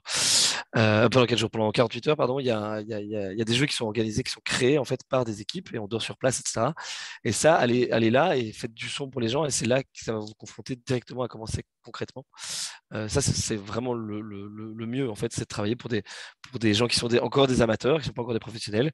Du coup, il n'y a pas beaucoup de prise de risque, mais vous pouvez apprendre plein de choses. D'accord. Donc Antoine dit donc que c'est un milieu en plein boom suite à la dématérialisation. Est-ce que du coup ça va être pas plus reconnu, institutionnalisé et justement avec de plus en plus d'opportunités de boulot aussi. Ouais. Possible, moi je fais un peu le pari surtout que c'est qu'en fait, ce qu'on sent, alors de nouveau c'est business, mais ce qu'on sent au niveau du jeu vidéo, c'est qu'il y a de plus en plus de jeux qui se créent, on essaie de les créer de plus en plus rapidement, et que en fait, les méthodes de travail commencent à permettre de fractionnaliser justement le travail, à la manière un peu du cinéma, et donc d'avoir des experts dans différents domaines. Et donc, je pense que les équipes de jeux vidéo, c'est vraiment un pari, c'est doigt mouillé, hein, mais vont sans doute s'organiser sur une core team qu'on va appeler avec programmeurs, artistes, game designers, typiquement, qui sont une équipe de ça. Mais par contre, que les éléments externes, et ça on commence à le voir, donc type des VFX, les animations, plein de choses comme ça peuvent se faire par des sociétés externes. Et donc je pense que ça va faire émerger plus de gens, plus d'ingénieurs du son qui se créent dans d'autres studios. À l'image de ce qui se fait en cinéma, où on voit bien qu'il y a une dizaine de boîtes en Belgique sur le son, même plus en fait, si on inclut la pub, etc. Donc voilà. Parce que quand on fait une publicité pour la télé, on sait très bien qu'on va aller dans un studio pour aller enregistrer la pub. Mais en Belgique, donc, vous êtes un peu les seuls. Il y a plus d'opportunités en France, par exemple, ou En Angleterre. France, c'est un de nos marchés clés, en fait. Hein. On a 3 marchés clés. C'est les États-Unis, enfin, dans lesquels on fait pas mal de choses. C'est les États-Unis, l'Angleterre et la France, et beaucoup la France. Donc, finalement, des clients français viennent chez nous. Donc, alors, on sait qu'on a des compétiteurs sur place, mais ça se voit plus, en tout cas, ce qu'on a l'impression sur les compétiteurs sur place, soit des plus petites structures, même sur les que 6, hein, donc c'est pas beaucoup non plus, mais des plus petites structures de personnes, ou alors un peu plus grosses structures, mais qui fonctionnent un peu plus sur un système d'intérim, c'est-à-dire d'aller placer une personne dans une société de jeux vidéo. Et donc, nous, c'est pas le concept, c'est plutôt de garder tous les gens et toute l'intelligence en interne et de travailler sur plein de projets en parallèle. Donc, c'est pas la même chose. D'accord. Donc, voilà. Ok. Est-ce qu'il y a encore des questions sur The Mute? Parce que sinon, donc, on va passer à la présentation de Soundship, une autre boîte. Elle est intéressante, la question d'Anne-Sophie. Alors, pourquoi pas avoir un compositeur sur place? Très bonne question. Parce que, en fait, parce qu'en plus, tous mes collègues, de nouveau sauf moi, je suis vraiment le vilain petit canard de cette bande, parce qu'ils sont bref, mais ils sont tous musiciens et tous même peut-être compositeurs, et ça tous jouer un instrument. Mais au final, c'est pas ça qui fait un compositeur. Il y a un aspect d'artiste qui est pour moi différent de l'aspect d'un technicien. Et surtout, c'est que, à mon sens, il y a un compositeur par projet, par type de projet. Là, on a vu le projet Century, qui a un projet plutôt de la musique extrêmement épique, médiévale, etc. Ça va peut-être pas convenir avec un autre projet qui est plutôt avec des robots, qui va être plutôt un peu plus techno, synthwave, etc. Le même compositeur ne peut pas tout faire. Donc, à un sens, c'est beaucoup mieux d'aller chercher le bon compositeur pour le bon projet, plutôt qu'avoir un compositeur engagé. D'accord. Voilà. Du coup, est-ce que tu peux nous présenter un peu Soundship? Alors oui, parce que effectivement, je me suis pas arrêté là. J'ai fait aussi un autre projet parce que j'aime bien entreprendre et en fait j'aime bien penser des nouvelles manières de travailler. Donc je me suis associé avec un certain Tanguy et donc on a comme idée de révolutionner la manière dont on travaille le son dans la création linéaire traditionnelle, plutôt pour la vidéo corporate et la publicité. Et donc l'idée c'est quoi? C'est de nouveau d'utiliser ce fameux logiciel Reaper dont je vous ai déjà parlé, et pour permettre de décentraliser le travail du son. De nouveau, c'est un peu business, mais l'idée c'est quoi? C'est d'au lieu de faire venir ici une voix qui vient enregistrer avec le client. Et puis, il faut faire le sound design. Le client doit venir, etc. Ce qui demande beaucoup d'infrastructures immobilières, ce qui demande beaucoup de temps, qui demande à des gens d'organiser les plannings, etc. C'est de remplacer tout ça par une plateforme en ligne et de faire travailler les voix off de chez elles, les ingénieurs du son, sound designers de chez eux, et les musiciens ou ceux qui vont chercher les musiques, ça dépend si la musique est composée ou de stock, pour pouvoir rassembler tout ça dans une plateforme. Et donc, ce qui permet d'éviter tous les coûts qui sont liés au fait de se déplacer et au fait de l'immobilier. Et donc, on s'est vraiment rendu compte que ça, en fait, c'est une idée que j'ai en tête depuis très longtemps. Et en fait, au début du Covid, c'est là où je me suis dit, mais il faut relancer ça. En fait, en plus, j'avais ma deuxième fille qui avait 1 mois, et donc j'ai décidé d'entreprendre à ce moment-là. C'était une super bonne idée, en plein milieu du Covid. Mais bref, et non, c'est très chouette. Et l'idée, c'est vraiment de simplifier le process. En fait, aussi en ayant une approche qui est un peu plus comme un film Disney. Donc, typiquement pour la publicité ou la vidéo corporate ou l'animation, Disney, dans les films Disney ou dans les grands films d'animation, on fait d'abord le son, on enregistre d'abord les comédiens pour avoir les timings, pour avoir l'émotion, pour avoir tous ces éléments-là et avoir déjà toute l'histoire. Tout ça, ça passe uniquement par le son, en fait. Et après, on va animer au-dessus. Et donc, ça facilite beaucoup plus le fait de pouvoir créer finalement une vidéo. Et l'idée, c'est en fait de se dire, faisons ça aussi dans la vidéo corporate. Enregistrons d'abord la voix finale, d'abord la musique, et puis on peut placer les images là-dessus. Et en fait, ça permet d'accélérer la manière de travailler, ça permet aux clients de se projeter beaucoup plus facilement, et ça permet en plus, comme on travaille de manière différente et avec des outils digitaux et de l'optimisation de tout ce qui est non créateur de valeur. Donc je pense, si vous êtes technicien, typiquement, faire un export et cliquer sur 18 boutons pour faire 18 exports et que ça prenne 1h30, ça n'a aucun intérêt, ça ne donne aucune valeur ajoutée qualitative au produit. Donc, si on peut faire un script qui permet de, en un bouton, tout est exporté, faisons-le, parce que ça permet finalement de se concentrer seulement sur ce qui a du sens, faire quelque chose de qualitatif. Antoine demande comment assurer un certain seuil de qualité avec cette extra structure et quelle valeur ajouter. Donc j'imagine qu'on parle bien ici de Soundshape. Donc Soundshape, c'est tout à fait différent d'Emute. Donc c'est pas du tout le même objectif. Donc on est sur un marché différent et sur une méthode de travail différente. On utilise les mêmes carrément une deuxième outils. boîte. C'est une autre société, donc c'est vraiment rien à voir. Mais par contre, je suis pas sûr d'avoir exactement compris ta question.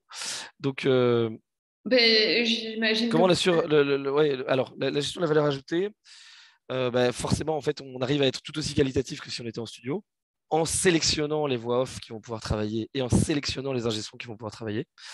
Et la valeur ajoutée, elle est surtout dans le fait que ce soit plus rapide et moins cher. D'accord. Ça, c'est la valeur ajoutée client. Et en fait, surtout de permettre à des boîtes qui sont typiquement dans la vidéo corporate, c'est le marché qu'on vise d'abord maintenant, c'est des boîtes qui n'ont pas nécessairement les moyens d'aller dans un gros studio qui va coûter cher. Et donc, en fait, finalement, ils font le sound design eux-mêmes ou c'est des monteurs images qui le font. Et donc, l'idée, c'est aussi de mettre des ingénieurs du son, peut-être un peu plus débutants sur ce genre de projet pour qu'ils puissent, eux, travailler de chez eux et avoir un premier pas à l'étrier dans l'industrie, quoi. Et qu'au moins, le travail du son revienne à des ingénieurs du son, ce qui serait quand même pas mal. Et là, vous en êtes où dans le développement de cette boîte, justement? Là, on avance pas mal. On est en train justement de réfléchir un petit peu on commence à avoir un petit peu trop de boulot justement pour. On a un ingé son en interne pour l'instant, mais l'idée justement de cette boîte-là, c'est, donc, de nouveau à contrario de ce qu'on a dit juste avant, c'est d'avoir beaucoup plus de freelance à l'extérieur qui vont pouvoir travailler dans une méthode de travail, toujours avec Reaper. Et donc l'idée, c'est de pouvoir activer des gens en fonction de la quantité de travail qu'on aura. Là, on avance bien, on a pu lever un petit peu de fonds. On a créé notre premier MVP. Je suis désolé, c'est très business, hein, mais donc c'est première mouture de la plateforme en fait de facilitation des échanges entre les clients et nous, qui est développée en ligne. Et l'idée maintenant, c'est de voir qu'est-ce qu'on peut encore créer comme nouveaux outils digitaux et nouveaux outils pour faciliter encore le processus et certainement d'avoir maintenant des ingénieurs du son qu'on peut activer pour travailler à distance, puisque l'ambition de cette boîte est quand même très grand, puisqu'on veut vraiment aller en Belgique, et puis France, Suisse, et puis pourquoi pas l'Europe, et pourquoi pas le monde, quoi. Donc ça, c'est l'ambition est beaucoup plus large. Et donc, le service, ce n'est pas uniquement d'être une plateforme, mais d'être producteur des projets. Oui, tout à fait, hein. Oui, oui, absolument. C'est vrai que tu fais bien de le mentionner. L'idée, c'est vraiment d'avoir, en fait, d'être un studio en ligne D'accord. tout simplement. Et après, toute la popote, en tout cas pour le client, c'est vraiment j'ai un studio son en ligne qui me répond beaucoup plus rapidement qu'un studio traditionnel et qui fait ça plus rapidement. Oui, donc vous pourriez avoir des clients à l'autre bout du monde, dont vous Exactement. arrivez à communiquer ensemble. D'accord. Et là, comment justement se présenter à vous comme ingénieur du son, quoi. Ouais. Alors, je pense que ça, c'est intéressant du coup, de m'envoyer aussi un message. De nouveau, Reaper, la connaissance de Reaper est un indispensable, parce que ça fait partie vraiment de la clé de voûte de ce qu'on fait. Et puis de voir ensemble comment c'est possible de collaborer. Pour l'instant, on n'a pas encore de nouveau de structure, parce que la boîte est en création. L'idée, c'est de pouvoir onboarder plus d'ingestion en fonction du nombre de projets qu'on aura à faire, quoi. Et vous prendrez des ingénieurs du son seniors, juniors Alors oui, ça, c'est vrai que c'est quelque chose que je n'ai pas dit et ça vaut tout à fait pour les deux sociétés. C'est que non, l'idée c'est souvent de travailler avec des juniors. En fait, il y a un aspect un peu paradoxal peut-être, mais c'est que c'est beaucoup plus facile d'apprendre à quelqu'un qui n'a pas encore des a priori que de déconstruire des a priori quelqu'un qui les a déjà depuis longtemps. Donc, donc c'est plus intéressant pour nous d'avoir des gens qui sont plutôt jeunes et en demande ou en reconversion parce qu'ils vont avoir finalement plus d'appétence et plus d'intérêt à apprendre des nouvelles techniques plutôt que se dire ah mais ça fait 10 ans que je travaille dans Pro Tools avec tel logiciel, ça c'est mieux donc je vais travailler avec ça. Mais, moi il n'y a pas de souci et il y a plein de boîtes qui fonctionnent comme ça, c'est juste que nous c'est pas comme ça que ça fonctionne pas. Donc nous on impose un peu plus les outils de production en accompagnant évidemment tout ça, mais ça veut dire que c'est plus facile de travailler avec des gens qui sont plus jeunes. Et aussi, alors ça c'est un truc beaucoup plus managérial pour le coup, parce que j'aime beaucoup avec des gens qui sont plus jeunes, et tout le monde a moins de 29 ans dans la boîte, je crois, c'est on n'est pas dans le cloisonnement, on n'est pas dans une réflexion qui est, moi mon travail c'est ingénieur du son, je ne parle pas à un client. Donc, on peut avoir beaucoup plus quand on a eu une expérience, c'est de cloisonner les boulots, alors que décloisonnons, ouvrons les choses. C'est pas parce qu'on est technicien qu'on peut pas parler à un client. Tout le monde sait envoyer un email. Tout le monde peut, un responsable de projet ou quelqu'un qui est plutôt en contact avec le client, il peut ouvrir un logiciel de son, il peut enregistrer une voix si c'est pas trop complexe, si c'est dans ses cordes, et c'est un indispensable pour arriver à comprendre bien le métier de l'autre et avoir finalement une cohérence dans les projets. Sinon, simplement, on se comprend pas.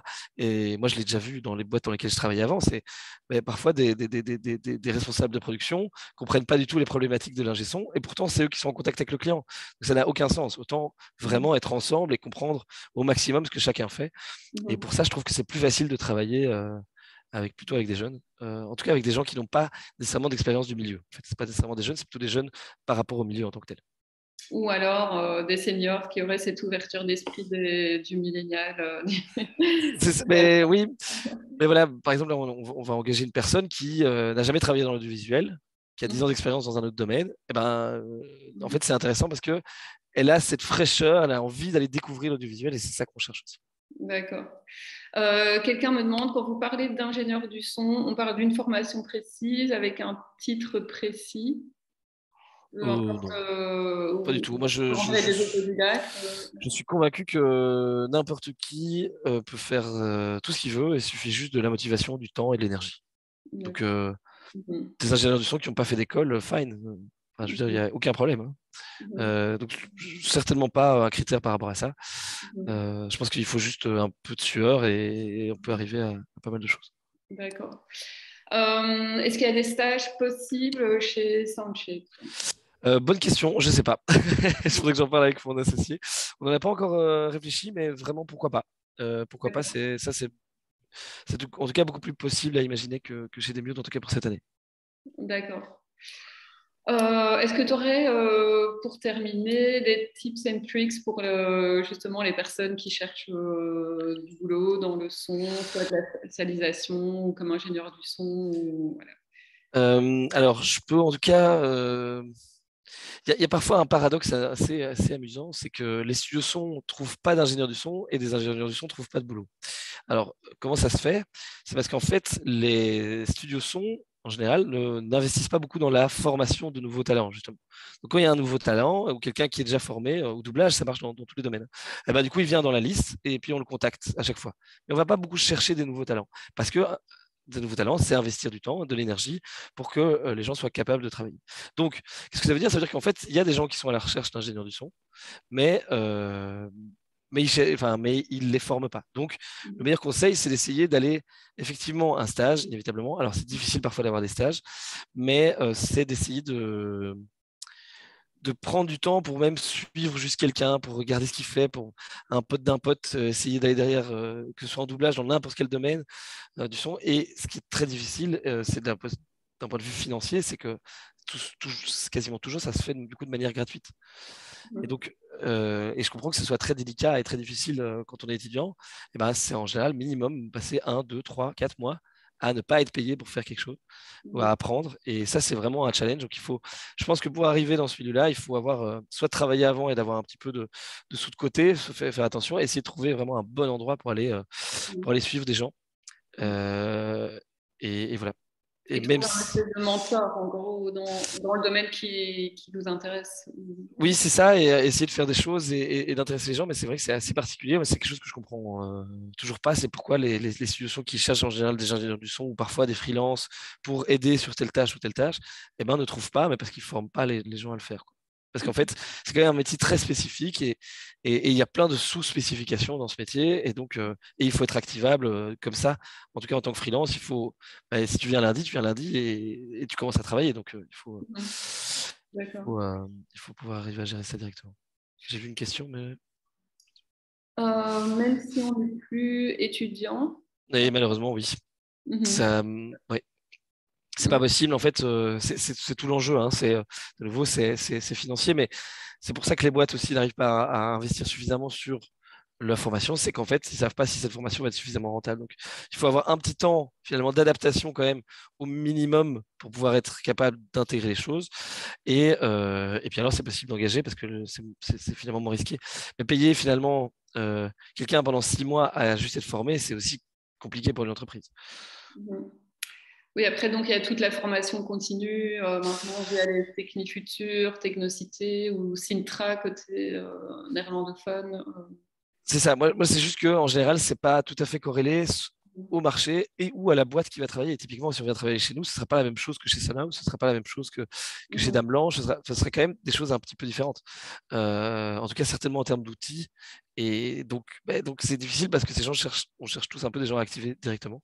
Et c'est pour ça que nous, on prend le temps pour a posteriori pour que les gens se développent dans l'endroit où ils veulent aller se développer. Donc ça, pour moi, c'est assez essentiel. C'est que les gens trouvent le chemin qu'ils ont envie de prendre, mais il faut une espèce de base minimale au début pour avoir suffisamment de compréhension. Et aussi, à mon sens, c'est ce que je vois dans un stage aussi, pouvoir se dire, est-ce que c'est vraiment ça que j'ai envie de faire? Est-ce que je m'en sors ou est-ce que voilà. Quelqu'un demande statut de salarié ou d'intérimaire. Oui, donc ça va dépendre de la boîte. Ça dépend de la boîte. Ça dépend de la boîte, ça dépend du contexte, ça dépend du boulot, ça dépend de plein de choses. En général, les boîtes sont plutôt maintenant en train de changer un petit peu en engageant un peu plus les gens. Avant, il y avait vraiment cette vision de freelancing permanent. Il y a un peu plus split, quoi. Ah, chez Soundshape. Ouais. Chez Soundshape, c'est plutôt du freelance. Donc, c'est plutôt intérimaire. Oui, au contraire, justement, de Mute, quoi. Et quelqu'un qui aurait envie de se lancer dans l'entrepreneuriat sonore, est-ce que tu aurais un conseil à donner? Venir me parler de son idée. Non, j'ai comme envie de continuer à faire d'autres projets dans le domaine du son. Et donc ça, c'est vraiment ça m'excite beaucoup l'idée de se dire continuer à faire d'autres projets dans l'innovation et dans le son. Et par contre, moi, je veux plus du tout porter ces projets. C'est pour ça que je me suis associé pour Soundshape aussi. C'est que c'est pas possible de porter tout, donc il faut pouvoir être avec des gens qui sont motivés dans une tâche. J'ai la chance d'avoir un peu d'expérience du coup maintenant dans l'entrepreneuriat, donc je peux aider dans les différents réseaux, etc. Donc, moi, je serais chaud de m'en parler en tout cas, parce qu'il y a encore plein de choses à faire en art numérique. Enfin, il y a des millions de choses à faire.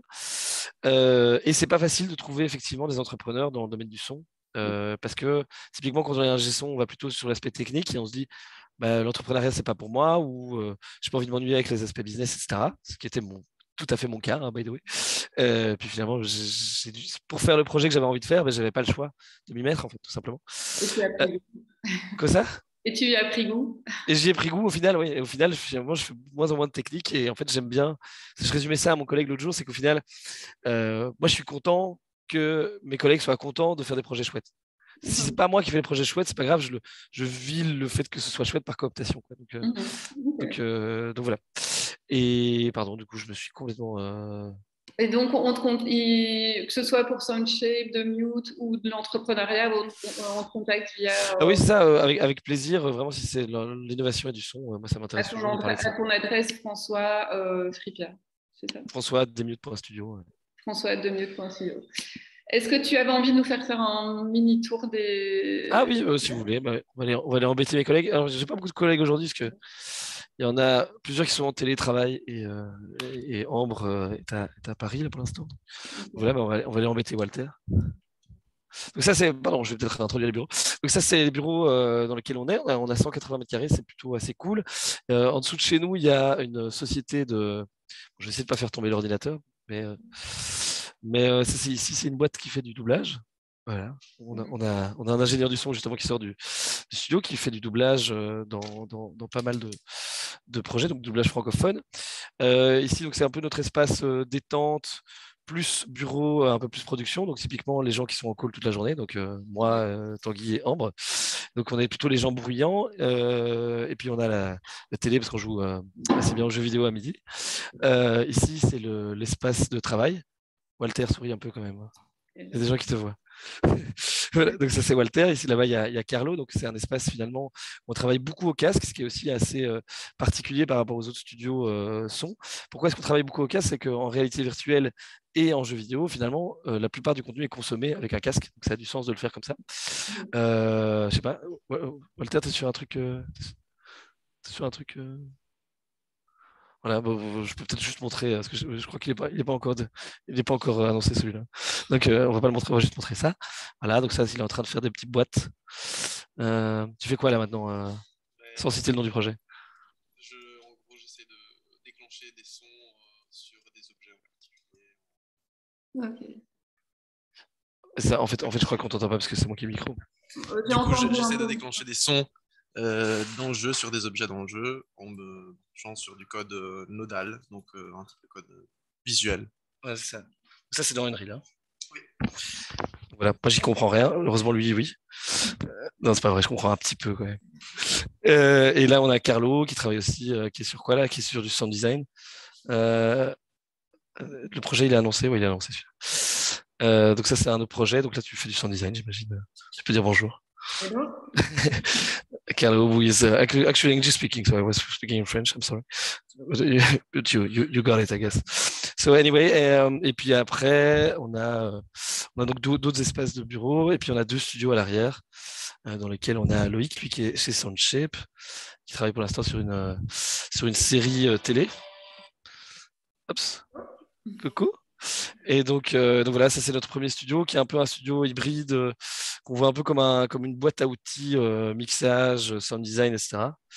Et je vois une question très intéressante que je vais répondre. Et ça, c'est notre deuxième studio qui est plutôt équipé réalité virtuelle, celui-là.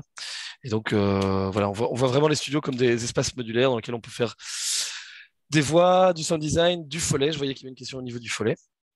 On peut faire du follet. On est en train de réfléchir justement à un concept de table de bruitage pour faciliter ça, parce que les studios de bruitage, c'est des structures qui sont très très lourdes et très très chères à mettre en place. Et donc de pouvoir effectivement créer des choses de plus en plus, des sons de plus en plus originaux. Donc voilà, s'il y a un stagiaire ébéniste qui souhaite venir faire ça avec nous, menuisier, avec grand plaisir. Mais voilà, c'est un projet. Quoi ça? On en parlera au MAD ou au décorateur. Non, mais un G-son qui s'en sort, c'est possible.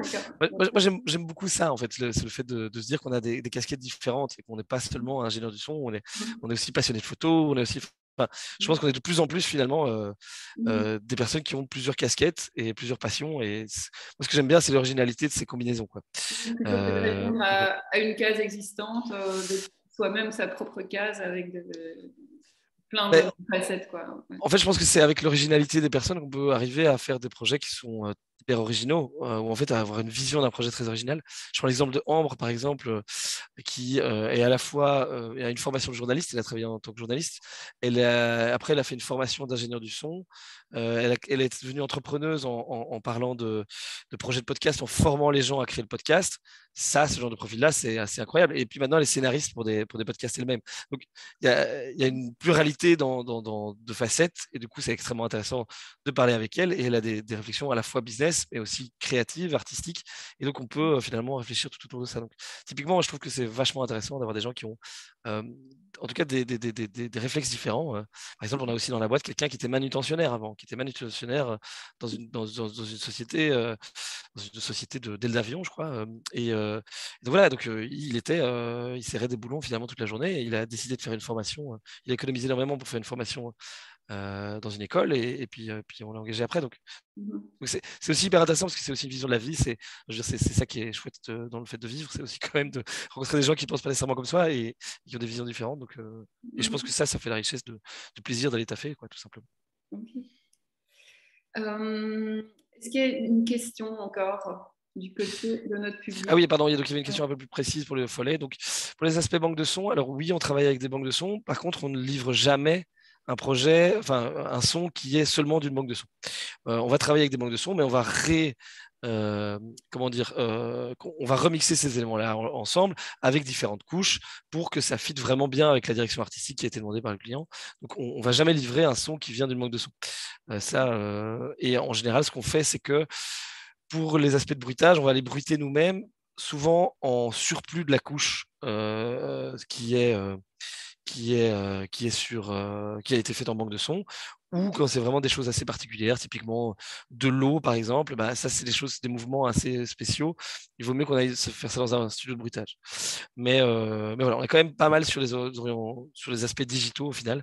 Et quand on enregistre des éléments, on le fait souvent nous-mêmes, parce qu'on veut faire des gros sons, etc. Mais c'est une des réflexions, c'est justement de créer un peu plus des outils qui peuvent nous permettre de faire des sons plus originaux organiquement, quoi, je veux dire. Et donc l'avenir de The Mute, en conclusion, jeux vidéo, plus de jeux vidéo, plus d'installations immersives, ça va dépendre de quoi, de vos envies, du marché Oui, de nos envies, des envies de l'équipe. Typiquement, moi, j'avais envie d'aller un peu plus dans l'art numérique. C'est quelque chose qui me plaît beaucoup. Enfin, voilà, je crois qu'il y a pas mal de choses à faire qui sont assez fun là-dedans, et qui rassemblent la technicité, l'artistique et le créatif. Mais finalement, l'équipe, en parlant en fin d'année, bah, visiblement, ça chauffait pas grand monde. Donc on n'a pas été vers ça. Donc, est-ce que l'année prochaine, ça changera? Je sais pas. Donc, pour l'instant, en tout cas, c'est vraiment aussi avec l'équipe que ça se construit. De ce que je crois, voilà, de nouveau, c'est un peu ce que je crois, mais je ne veux pas le décider tout seul, c'est vraiment une équipe ensemble. Mais c'est qu'en tout cas, ça se passe très bien en jeu vidéo, tout le monde est très content de travailler dans ce milieu-là. Donc, le jeu vidéo, je pense que ça va clairement rester. Et après, on va voir ce qu'on fait en plus. Là, on a quand même déjà ce projet de jeu vidéo qu'on a envie de pousser à bien, et donc ça va être un très gros challenge, et c'est hyper intéressant pour tout le monde. Donc, si on peut nous souhaiter en tout cas plus de sons dans le jeu vidéo sur des projets de plus en plus, pas nécessairement gros d'ailleurs, hein, mais plus intéressants, ou qui excitent une partie de l'équipe, ou pour un sujet en particulier, et un jeu vidéo qu'on peut lancer en 2023-2024, ce sera déjà assez incroyable. Oui. En tout cas, merci pour le partage de ton histoire, de Mute, de la fraîcheur, de l'énergie. C'est vraiment chouette de voir ça. Cool. J'espère que ça a plu à notre public, vous a donné des idées. Et donc, n'hésitez pas à revenir vers moi ou vers... Donc, j'ai partagé ton adresse. Oui, bien sûr. Mais, voilà, pour des stagiaires ou pour des idées d'entrepreneuriat dans le son. Avec grand plaisir, en tout cas, c'est toujours intéressant de partager ce sujet-là, et comme vous avez dû le constater, j'ai tendance à m'épancher un petit peu aussi, donc je peux en parler longtemps. Intarissable, mais on est resté dans les temps, donc ça va. Parfait. Il y en a qui disent dommage le côté touché de la profession, mais voilà. Ouais. Je comprends, c'est un peu déprimant. Ce que je veux surtout vous dire par là, c'est pas tellement que ce soit déprimant, mais c'est qu'il faut vous accrocher, quoi. Okay. C'est qu'il faut s'accrocher et qu'il faut. On n'y allait pas, mais ça peut prendre du temps, c'est ça. Ça peut prendre du temps et de l'énergie, et il faut trouver le bon fit. Mais c'est vrai que c'est pas nécessairement évident. Et voilà, il faut essayer de se concentrer sur ses forces et trouver un moyen de rentrer. Si c'est vraiment ça que vous voulez faire, le son, il faut trouver un moyen de rentrer par n'importe quel moyen et n'importe quelle boîte. Mais c'est vrai que c'est pas facile. Et